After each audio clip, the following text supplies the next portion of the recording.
Takže hráme na želanie pre Miháľa a pre Renka do Falkušovec.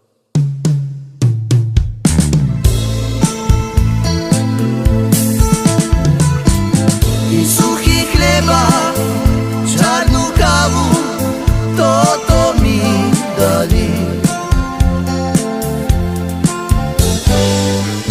Keď ma oni do väzenia oni poslali,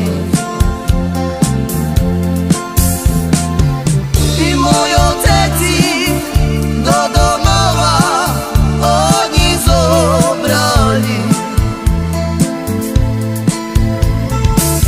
I mamko moja, otec drahý, toto zrobili. A to len preto, že som chudobný, nemal som im dať peniažky, všetké odo mne pýtali. Bože, spomôž mi. A to len preto, že som chudobný, nemal som im dať peniažky, všetké odo mne pýtali. Bože, spomôž.